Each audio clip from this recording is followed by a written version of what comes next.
고린도후서 7장 말씀을 오늘 살펴보겠습니다.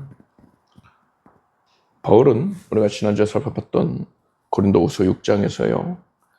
성도들에게 세상과 짝하지 말고 거룩하게 구별된 삶을 살아라. 이것을 중심으로 교훈을 했습니다. 이어지는 7장은요. 6장 내용이 6장에서 다루었던 교훈들이 거의 대동소이하게 반복이 되는 경향이 있습니다. 바울이 자신과 고린도 교회 성도들 간에 있었던 갈등에 대해서 다시 한번 언급을 합니다. 그리고 그것이 어떻게 해소가 되었는지 그 과정을 설명하면서 또 신령한 교훈을 밝히고 있습니다. 1절을 함께 읽겠습니다. 그런즉 사랑하는 자들아, 이 약속을 가진 우리가 하나님을 두려워하는 가운데서 거룩함을 온전히 이루어 육과 영의 온갖 더러운 것에서 자신을 깨끗게 하자. 1절 말씀 보니까 그런즉이라고 시작하고 있어요. 그러므로 잖아요. 앞의 내용이 연결이 되는 겁니다. 이 장수, 6장, 7장을 사도 바울이 결정을 한 게 아니고 후대에 이제 출판할 때 출판을 용이하게 하기 위하여서 그 구분을 지은 겁니다. 그래서 바울은 그냥 줄줄줄줄 이어서 교훈을 했던 거죠. 그래서 우리가 6장의 마지막 부분의 교훈이 뭔가를 알아야겠죠. 6장 17절, 18절 보니까 그러므로 주께서 말씀하시기를 너희는 저희 중에서 나와서 따로 있고 부정한 것을 만지지 말라. 내가 너희를 영접하여 너희에게 아버지가 되고 너희는 내게 자녀가 되리라. 전능하신 주의 말씀이니라 하셨느니라. 이게 6장의 마지막 부분의 교훈입니다. 하나님께서 나는 너희의 아버지다. 너희는 나의 자녀다. 이렇게 하나님의 은혜를 선포해 주셨어요. 은혜의 약속을 선언을 하신 겁니다. 바울은 이어서요. 그런즉 이라고 얘기하고 있어요. 그런즉 너희는 거룩하게 살아야 된다. 이렇게 1절에서 말하고 있잖아요. 바울이 성도들에게 거룩하게 살아라 말할 때 그보다 앞서서 하나님의 약속을 전했다라는 걸 우리가 은혜를 선포했다라는 걸 우리가 주목을 해야 됩니다. 은혜의 약속을 선포한 후에 비로소 바울이 그러니까 거룩하게 살아야 돼 했어요. 이 순서가 중요합니다. 거룩하게 살기 때문에 하나님의 자녀가 되는 게 아니고요. 이미 하나님의 자녀예요. 예수 공로로 말미암아서 우리는 하나님의 자녀가 됐습니다. 이미 하나님의 자녀이니까 하나님의 자녀답게 살기 위해서 거룩하게 구별된 삶을 살도록 애써야 되는 것입니다. 우리가 충분히 거룩한 모습을 보여야지만 그제서야 하나님의 자녀가 될 자격, 하나님께 사랑받을 자격이 생기는 게 아니에요. 그 반대입니다. 하나님께서 먼저 은혜 베푸셨고요. 먼저 약속을 해주셨어요. 그렇기 때문에 우리는 그 은혜가 너무나 감사해서 자연스럽게 반응을 보여야 되는 겁니다. 그 반응이 바로 거룩한 삶으로 나타나는 거예요. 자녀가 부모에게 사랑받기 위해서 착하게 행동하는 게 아니고요. 그럼 그 자녀가 얼마나, 만약에 그런 상황이 있다면요. 부모 눈치 보면서 부모님 눈밖에 나면 안 돼 하면서 난 착하게 굴어야지만 이 집에서 살 수 있어. 막 이런 생각을 하고 있다면 얼마나 불행해요. 생각만 해도 불쌍하지 않습니까? 그게 아니잖아요. 실상은 그게 아니잖아요. 나는 부모님으로부터 크게 사랑을 받는 자녀이다. 그렇기 때문에 나는 그에 합당하게 살아야겠구나. 부모님께 감사하면서 부모님이 원하는 모습이 이루어질 수 있도록 나도 노력해야겠구나. 이렇게 되는 거죠. 1절을 보면은 우리가 하나님을 두려워하는 가운데라고 했습니다. 이걸 보고 그치, 그러면 그렇지, 거룩한 삶 율법이구나. 그래서 율법 안 지키면은 벌 받는 거니까 그런 의도에서 절제하면서 살라는 거구나, 이렇게 받아들일 수 있는데요. 하나님을 두려워하라 이렇게 얘기한 것은 하나님께 이 거룩한 행실로 살지 아니하면 하나님께 벌 받을 걸 두려워해라, 이게 아니고요. 우리가 하나님께 받은 은혜가 참으로 측량할 수 없을 만큼 지극히 큰 것 아닙니까? 영벌 받아서 하나님과 원수가 되어서 영벌 받아서 지옥에서 고통당해야 되는 자가 구원을 얻고요. 그게 다가 아니죠. 하나님의 자녀가 되어서 천국의 백성 영화로움을 누리게 됐어요. 그 은혜가 얼마나 큽니까? 그러니까 이 은혜를 절대로 경홀히 여기지 말라는 거예요. 가볍게 여기지 말아라. 이 은혜를 정녕 특히 무거운 것으로 알고 중한 것으로 알고 은혜를 주신 하나님께 경외감을 가져라. 이 뜻에서 바울이 하나님을 두려워하는 가운데서 거룩함을 온전히 이루라, 이렇게 교훈한 것입니다. 여러분, 우리는요 어떤 행실로 하나님께 인정받으려고 하면 안 되는 것이고요. 그건 복음에서 벗어난 것이고요. 우리는 하나님께 받은 은혜가 너무나도 감사해서 그렇기 때문에 하나님께 사랑으로 반응하는 것임을 알길 바랍니다. 이 사랑이 구체적으로 드러나는 게 하나님이 기뻐하시는 거룩한 행실인 것입니다. 세상과 짝하는 게 아니고요. 세상과 단짝 친구가 되는 게 아니고 세상과 구별이 되어서 저 사람은 예수 믿는구나, 누가 봐도 알아야 되는 거예요. 세상 사람과 똑같은 모습 보이면 안 되고 하나님이 기뻐하실 만한 거룩하게 구별된 모습을 삶 가운데 보이길 바랍니다. 2절에서 4절까지 함께 읽겠습니다. 마음으로 우리를 영접하라. 우리가 아무에게도 불의를 하지 않고 아무에게도 해를 하지 않고 아무에게도 속여 뺏은 일이 없노라. 내가 정죄하려고 이 말을 하는 것이 아니라 이전에 말하였거니와 너희로 우리 마음에 있어 함께 죽고 함께 살게 하고자 하느라. 내가 너희를 향하여 하는 말이 담대한 것도 많고 너희를 위해 자랑하는 것도 많으니 내가 우리 모든 환난 가운데서도 위로가 가득하고 기쁨이 넘치는도다. 이 앞장인 6장에서 바울이 고린도 성도들에게 마음을 넓혀라 했어요. 고린도인들이여, 너희를 향하여 우리의 입이 열리고 우리의 마음이 넓었으니 너희가 우리 안에서 좁아진 것이 아니라 오직 너희 심정에서 좁아진 것이니라. 내가 자녀에게 말하듯 하노니 보답하는 양으로 너희도 마음을 넓히라 했어요.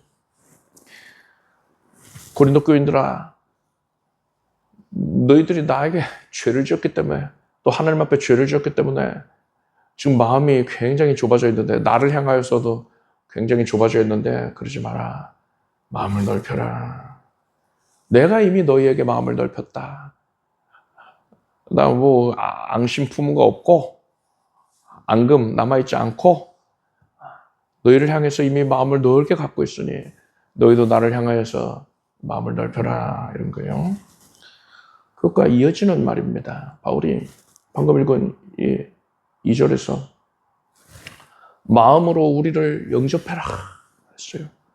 제가 자주 말씀드리지만 바울이 자기 자신을 가리켜 얘기할 때 우리라고 표현합니다.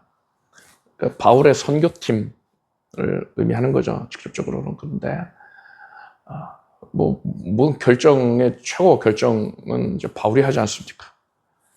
그러니까 바울의 의지가 관철이 되어 있는 그런 선교팀이란 말이에요. 그래서 바울이 자기 자신이 주목받으려고 하는 게 아니고 자기를 최대한 가리면서 표현하기 위해서 우리 이렇게 표현합니다.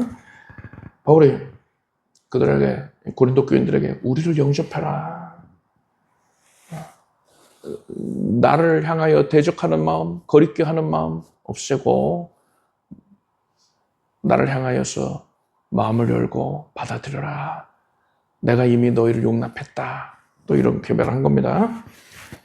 그러면서 바울이 3절에서 너희로 우리 마음에 있어 함께 죽고 함께 살게 하고자 함이라 했습니다. 함께 죽고 함께 산다. 영접하면, 마음을 열어서 바울과 마음이 연합이 되면 함께 죽고 함께 산다. 이런 표현이요, 성경에 많이 나옵니다. 어디에 나오느냐?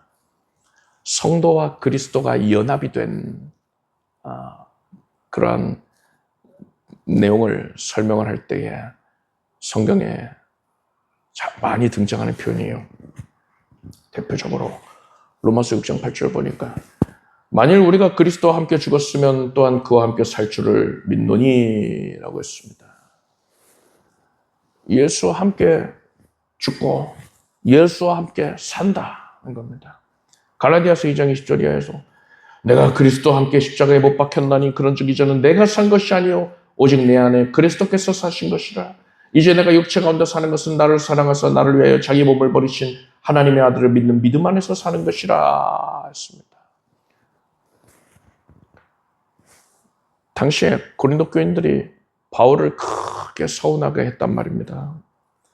바울이 인간적으로만 생각했으면요, 자신에게 그렇게 상처를 준 고린도 성도들을 멀리할 수도 있었어요. 아유, 은혜도 모르는 사람들 하면서 멀리할 수 있었어요.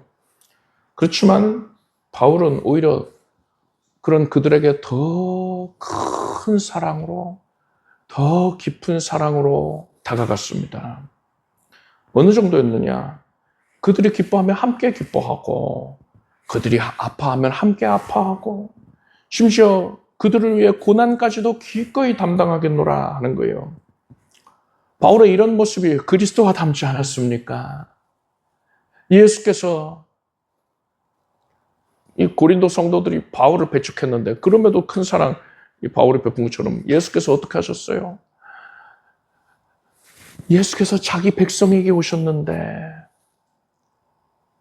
빛이 어둠 가운데 오셨는데 그들이 예수님을 영접지 않았습니다. 외면한 정도가 아니고 예수님을 핍박하고 조롱하고 십자가에 못 박아 죽였습니다. 그런데 예수께서 내가 너희는 도저히 구제불능이다 하고서는 버리셨습니까? 아니죠. 예수께서 그들을 향한 구원의 열망을 버리지 아니하시고요. 죽으신 지 장사된 지 사흘 만에 다시 살아나셔서 백성들에게 언약하셨던, 예수 믿는 자에게 언약이 되었던 죄사함의 은혜, 구원의 은혜를 허락을 해주셨습니다. 패역한 자들, 예수를 외면하고 예수를 죽인 자들에게 예수께서 구원의 은혜를 믿는 자에게 선물로 주시는 것이에요.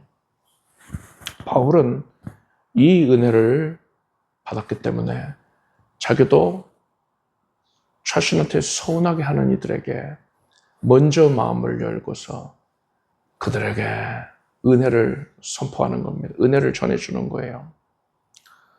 우리가 예수 그리스도의 사랑으로 구원을 받았으니 이 은혜를 받은 자답게 살아야겠습니다.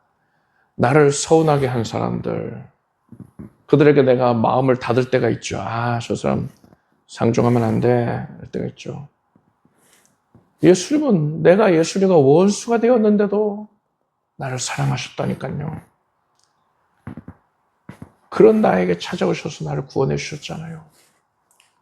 이 은혜를 받았으니까 우리도 나에게 서운하게 하는 이가 있다 하더라도요, 내가 그들을 품을 수 있어야 되는 겁니다. 나에게 잘해주는 사람한테만 내가 잘 대해주는 게 아니라 내가 정령 예수 그리스도의 은혜 받은 자라면 나에게 서운하게 하는 자에게도 그들에게 마음의 문을 열고 사랑으로 대해야 한다는 것을 아시기 바랍니다. 그것이 바로 그리스도의 사랑을 받은 성도가 보여야 할 모습인 것이고요. 앞에서 거룩한 행실을 보이라 했잖아요. 하나님께서 우리에게 원하시는 그런 거룩한 행실의 토대가 뭡니까? 하나님을 사랑한 같이 이웃을 사랑하는 것이거든요. 그래서 다른 이들에 대하여서 여러분들 마음의 문을 활짝 열고 그들을 사랑으로 먼저 섬기는 모습 보이길 바랍니다. 이것이 하나님께서 가장 기쁘게 원하시는 우리에게 바라시는 거룩한 삶의 행실이 되는 것입니다. 5절에서 7절까지 함께 읽겠습니다. 우리가 마게도냐에 이르렀을 때에도 우리 육체가 편치 못하고 사방으로 환난을 당하여 밖으로는 다툼이요 안으로는 두려움이라. 그러나 비천한 자들을 위로하시는 하나님이 디도에 오므로 우리를 위로하셨으니 저희 온 것뿐 아니요 오직 저가 너희에게 받은 그 위로로 위로하고 너희의 사모함과 애통함과 나를 위하여 열심히 있는 것을 우리에게 고함으로 나로 더욱 기쁘게 했느니라. 바울이요. 5절을 보니까 우리가 마게도냐에 이르렀을 때에 마게도냐는 이제 그 그리스 지역의 북부 지역이 마게도냐입니다. 남부 지역에 고린도가 있어요.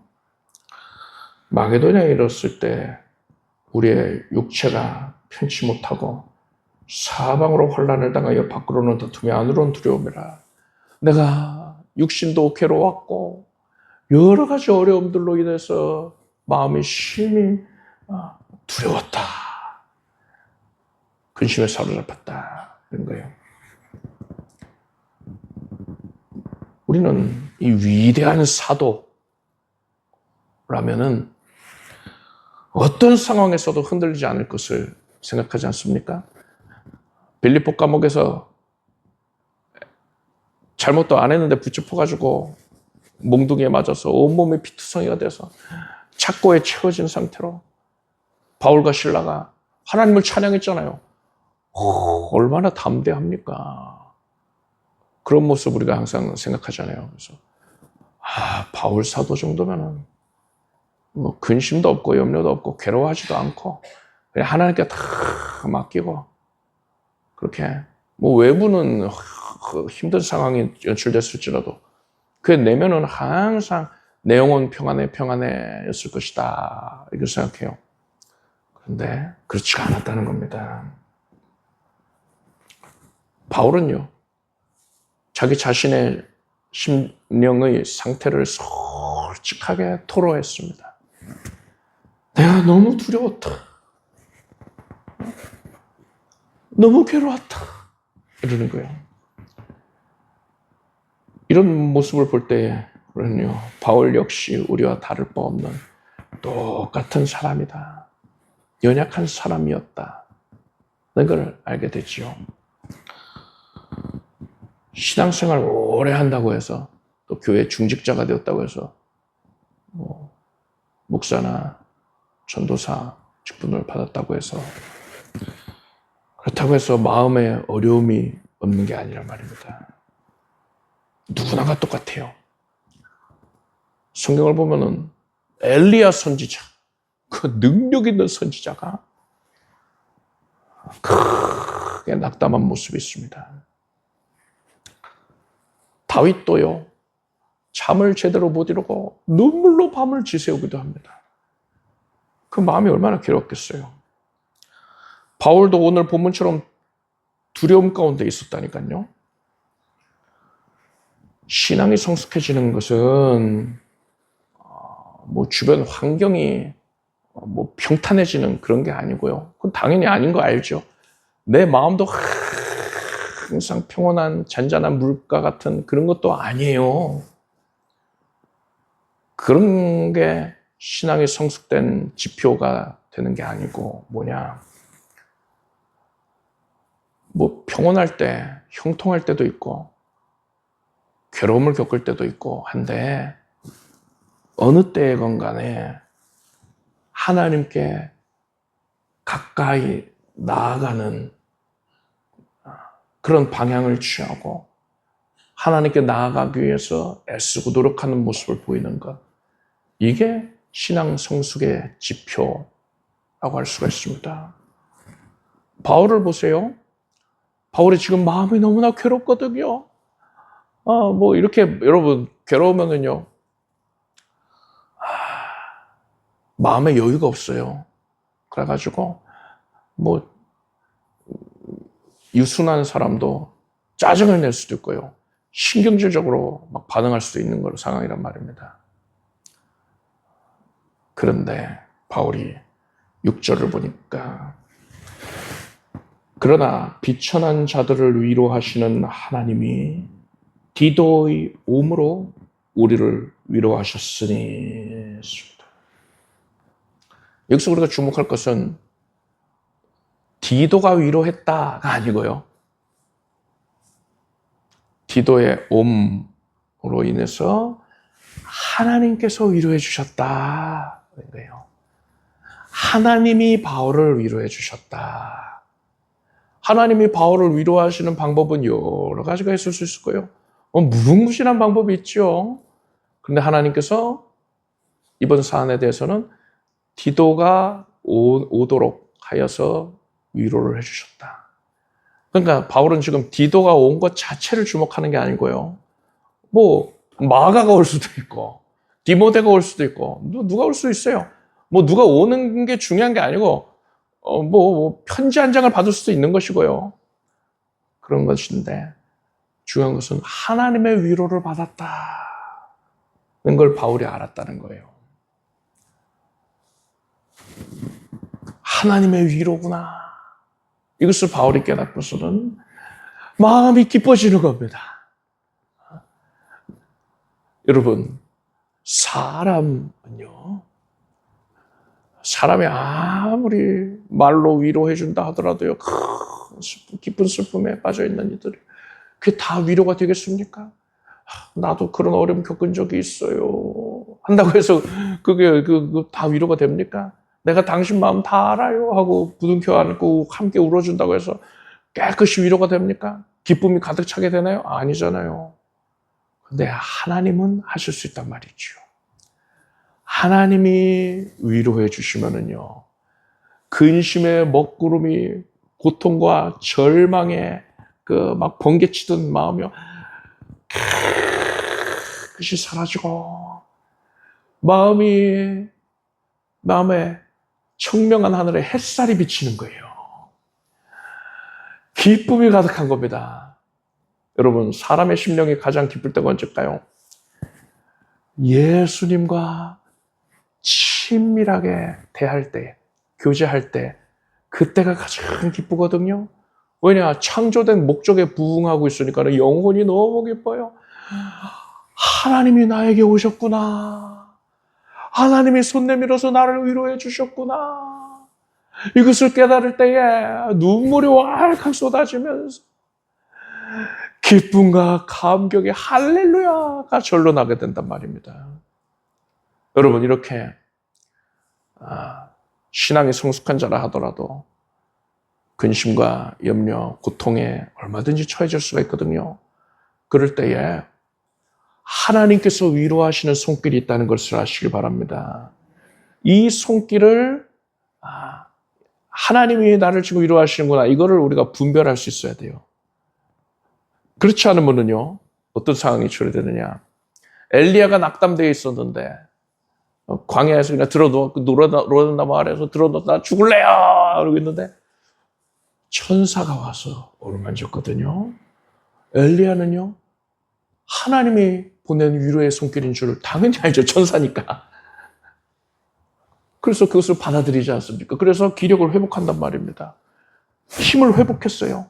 그래서 40주야를 쉬지 않고 이제 하나님의 산 호렙으로 나아가지 않습니까? 그렇게 신기한 체험, 막 환상 가운데 하나님의 음성이 들리고 이러면은 금방 위로받겠죠. 전격적으로 위로받겠죠. 회복되겠죠. 근데 바울에게는요, 하나님은 그렇게 섭리하신 게 아니고 일상적인 일이었어요. 디도가 왔어요. 원래 함께 한 선교팀이니까 오고 갑니다. 일상적인 사건이었어요. 근데 디도가 왔는데 거기에 하나님의 위로가 임했거든요. 바울은 그걸 알고 받아들인 겁니다. 만약에 하나님의 위로로 인정치 않았으면요, 그것은 엘리야가 천사가 떡과 물을 주는데, 주세요. 당신은 누군지도 모르는 사람 거 내가 받아서 먹을 수 없어. 서로 거절하는 것과 마찬가지입니다. 회복될 수가 없는 거예요. 근데 여러분 삶의 현장 가운데에서 하나님께서 다양한 방식으로 위로하고 계심을 알길 바랍니다. 그래서 그러한 하나님의 위로를 받아들이세요. 마음을 닫고 있으면요, 마음을 닫아두고 있으면요, 그 위로 못 받습니다. 하나님이 나를 위로하신다. 지금 나를 위로하신다. 이것을 알고서 사방을 둘러보세요. 내가 겪고 있는 일들을 헤아려 보세요. 그 가운데 하나님의 위로를 발견하게 될 것입니다. 일상적인 사건, 디도가 오는 사건이었잖아요. 그런 것처럼 여러분에게 너무나도 익숙한 사건인데 거기에 하나님의 위로가 임했어요. 그것을 내가 맞이하여 영접하는 순간에 모든 두려움이 사라진다니까요. 하나님께서 구원받은 기쁨과 하나님과 함께한다는 평강으로 가득 차게 채워주실 것입니다. 그래서 하나님의 위로의 손길을 발견하고 그것을 누리는 여러분 되길 바랍니다. 자, 8절에서 16절까지를 함께 읽겠습니다. 그러므로 내가 편지로 너희를 근심하게 한 것을 후회했으나 지금은 후회하지 아니함은 그 편지가 너희로 잠시만 근심하게 한 줄 알미라.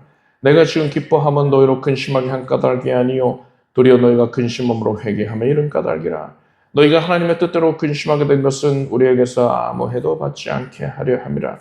하나님의 뜻대로 하는 근심은 후회할 것이 없는 구원에 이르게 하는 회개를 이루는 것이요 세상 근심은 사망을 이루는 것이니라. 보라, 하나님의 뜻대로 하게 한 이 근심이 너희로 얼마나 간절하게 하며 얼마나 변명하게 하며 얼마나 분하게 하며 얼마나 두렵게 하며 얼마나 사모하게 하며 얼마나 열심 있게 하며 얼마나 벌하게 하는가. 너희가 저 일에 대하여 일절 너희 자신의 깨끗함을 나타내었느니라. 그런즉 내가 너희에게 쓴 것은 그 불의 행한 자를 위한 것도 아니요 그 불을 당한 자를 위한 것도 아니요 오직 우리를 위한 너희의 간절함이 하나님 앞에서 너희에게 나타나게 하려 함이로라. 이로 인하여 우리가 위로를 받았고 우리의 받은 위로 위에 기도의 기쁨으로 우리가 더욱 많이 기뻐하면 그의 마음이 너희 무리를 인하여 안심함을 얻었음이니라. 내가 그에게 너희를 위하여 자랑한 것이 있더라도 부끄럽지 아니하니 우리가 너희에게 이런 말이 다 참된 것 같이 디도 앞에서 우리의 자랑한 것도 참되게 되었도다. 저가 너희 모든 사람들이 두려워하고 떨므로 자기를 영접하여 순전한 것을 생각하고 너희를 향한 그의 심정이 더욱 깊었으니 내가 너희를 향해 범사에 담대한 거로 기뻐하노라. 앞에서 디도의 옴으로 인하여 기뻐하게 됐다. 위로를 받았다 했잖아요. 디도가 무슨 내용을 전했냐면요. 바울이 이전에 고린도 교회에 보낸 편지가 있었습니다. 그것으로 말미암아서 고린도 교인들이 크게 근심을 하게 됐습니다. 바울이 구절을 보니까 내가 지금 기뻐함은 너희로 근심하게 한 까닭이 아니요 도리어 너희가 근심함으로 회개하며 이런 까닭이라 했습니다. 고린도 성도들은 바울의 편지를 받고서 크게 근심을 하고서는요 결국 회개하게 되었습니다. 그래서 바울이 이것을 기뻐한다 했어요. 하나님께서 그렇게 또 위로를 주신 것이었던 것이죠. 그럼 바울이 10절을 보니까 근심하는 것에 대한 신령한 교훈을 합니다. 하나님의 뜻대로 하는 근심은 후회할 것이 없는 구원에 이르게 하는 회개를 이루는 것이요 세상 근심은 사망을 이루는 것이니라 했습니다. 이 말씀을 통해서 우리는 근심이 두 종류가 있다는 걸 알 수 있어요. 하나님의 뜻대로 하는 근심이 있고요. 세상 근심이 있습니다. 이 둘의 차이가 무엇이냐? 겉으로 보기에 신령해 보이면은 하나님께 속한 거냐? 그렇지 않고요. 그러면은 근심의 그 강도, 괴로움의 차이냐? 그렇지도 않아요. 둘 다 처절하게 괴로울 수 있어요. 그런데 차이점이 뭐냐? 그 근심이 향하는 방향에 있습니다. 세상 근심은 자신을 향한 근심이라고 할 수 있어요. 예를 들어서요, 사람이 죄를 지었습니다. 죄를 지었을 때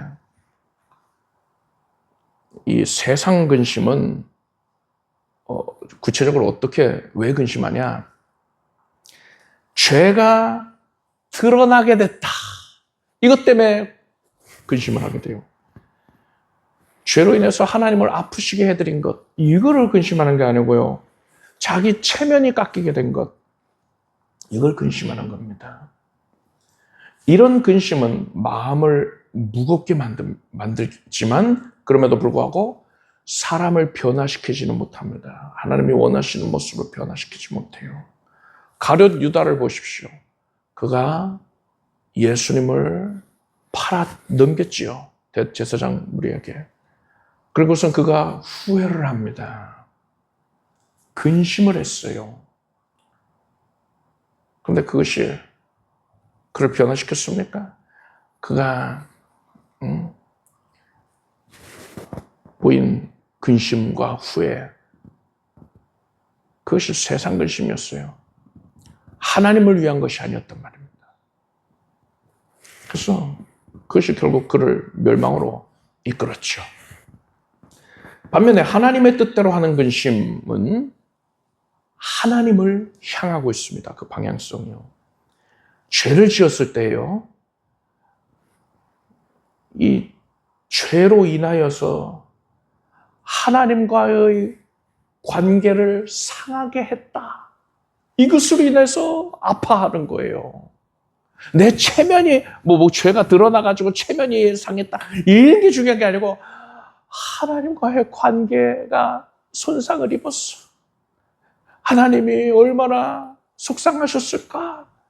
이것으로 인하여서 마음 아파하는 거예요. 다윗을 보십시오.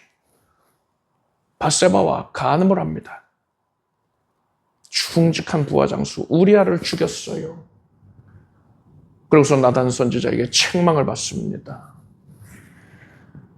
그때 다윗이 뭐라고 합니까? 내가 주께만 범죄하여 주의 목전에 악을 행하였사오니 했어요. 다른 사람들한테 내가 죄 진 게 없고 주님께만 범죄했습니다. 이 뜻이 아니고요. 사람한테도 죄 졌죠. 근데 하나님께 너무나도 중한 죄를 지었다는 거예요. 하나님을 실망시켜드린 것을 인하여서 자기가 너무나도 마음 아파하고 있다. 이것을 표현하고 있는 겁니다. 이렇게 하나님을 향한 근심, 하나님 때문에 하는 근심, 이것이 바로 하나님의 뜻대로 하는 근심인 것입니다. 이런 근심은 절대로 사람을 절망으로 끌고 가지 않습니다. 오히려 하나님께로요, 생명으로 이끌게 되는 거예요. 왜 그렇습니까? 이러한 근심은요, 하나님께 버림을 받았기 때문에 겪게 되는 슬픔에서 비롯된 근심이 아니고요. 그게 이제 사람의 근원적인 근심의 기초가 되거든요. 세상 근심의 기초거든요. 그게 아니라 앞에서 우리가 처음에 살펴봤던 것처럼요. 하나님께 사랑을 받는 자, 하나님의 자녀가 된 자로서 사랑받는 자답게 행하지 못한 것, 자녀답게 행하지 못한 것으로 인하여서 갖는 슬픔, 이 슬픔에서 비롯된 근심이기 때문에 그런 겁니다. 본질적으로 차이가 있는 거예요. 하나님께 버림받았기 때문에 겪는 슬픔에서 비롯된 근심, 세상 근심이고, 그래서 자기 자신을 향하고 있는 것이고, 하나님께 사랑받고 있기 때문에 하나님을 향하여서 근심하게 되는 것. 이것이 하나님의 뜻대로라는 것입니다. 여러분, 우리가 세상 살다 보면 근심할 때가 많이 있어요. 근심 한다고 해서 이 신앙이 미숙한 게 아니거든요. 중요한 거는 세상 근심의 마음 뺏기는 게 아니라 하나님의 뜻대로 하는 근심을 해야 하는 것입니다. 그래서 마음에 근심과 괴로움이 들거든 이게 정녕 하나님을 향한 근심이냐 이걸 돌아보세요. 그게 아니라 세상 근심이다. 하나님을 향하고 있는 근심이 아니다 하면은 너희 모든 염려를 주께 맡겨버리라 하셨습니다. 하나님께 맡겨버리십시오. 자유를 누리세요. 우리가 가져야 할 근심은 뭡니까? 하나님을 향한 근심, 하나님 때문에 하는 근심, 하나님을 사랑하기 때문에 하나님의 사랑을 받은 자답게 살지 못하는 부분들에 대한 근심, 이것이 되어야 되는 거예요. 그래야 할 때야 우리가 어떤 상황 가운데서건 하나님께로 생명으로 더 가까이 나아가게 되는 겁니다. 여러분, 오늘 들은 말씀처럼요, 하나님의 은혜의 약속을 생각함으로써 거룩하게 살기를 힘쓰십시오. 마음의 문을 열고서 서로를 사랑하고 하나님께서 위로해 주시는 손길도 삶 가운데 풍성히 누리십시오. 근심이 찾아올 때에 이게 세상 근심이냐 하나님이 주신 근심이냐 이걸 분별을 하고 항상 하나님과의 관계를 도모하기 위해서 애쓰는 우리가 되길 바랍니다. 기도하겠습니다. 하나님 아버지, 하나님의 자녀답게 우리가 거룩한 삶을 살게 하여 주시옵소서. 하나님께서 우리에게 위로를 베푸시는 것을 감사합니다. 우리가 영의 눈이 떠지고 마음이 열려져서 하나님께서 베푸시는 그 위로의 손길을 거부하지 아니하고 기쁨으로 맞이하여 누리게 하소서. 예수님의 이름으로 기도드립니다. 모두 자리에서 일어나시기 바랍니다. 가슴에 손을 꽉 보고서 손을 꼭 기도하겠습니다. 은혜의 주 하나님, 하나님의 자녀된 그 은혜에 감사드립니다. 하나님은 내 아버지이십니다. 하나님께서 자녀를 크게 긍휼히 여기셔서 지금 치유의 은혜도 내리시고 회복의 은혜를 내리시니 감사합니다. 하나님께서 회복을 명하시었으니 우리의 영혼육이 그 명령에 따를지어다. 우리의 삶 자체가 우리의 모든 삶의 터전이 하나님의 명령에 순복할지어다. 하나님께서 손 얹어주셔서 지금 우리가 고침받겠습니다. 모든 연약과 질병 깨끗이 치료받고 면역이 온전해질 것이고 피가 정결해지고 세균과 바이러스가 사라집니다. 염증, 통증이 사라집니다. 혹과 종양이, 무릎에 결석 사라집니다. 암세포가 사라집니다. 하나님께서 이것을 행하십니다. 하나님께 맡겼더니 우리가 세상 근심을 하지 아니하고 오직 하나님 주신 마음만을 품게 됩니다. 담대하여서 이 세상을 살아가게 됩니다. 가정이 복받게 하시고 온 가족들이 예수 이름으로 위로를 누리고 하나님의 함께 하시는 복을 누리며 나아가는 걸음마다 형통케 해주시옵소서. 우리 교회에 하나님께서 성령으로 기름 부으시고 은혜 주셔서 우리 온 성도들이 성령 충만하며 가정이 복받고 삶의 터전이 복받게 해주시옵소서.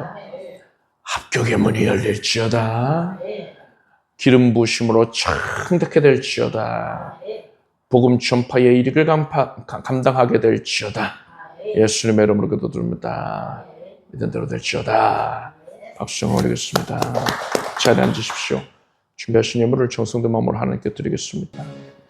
드리신 예물 위에 축복 기도하겠습니다. 하나님, 사랑하는 마음으로 정성을 담아서 기쁨 가운데 예물을 올립니다. 하나님께서 거두셨음을 알기에 감사드립니다. 예수님의 이름으로 기도드립니다.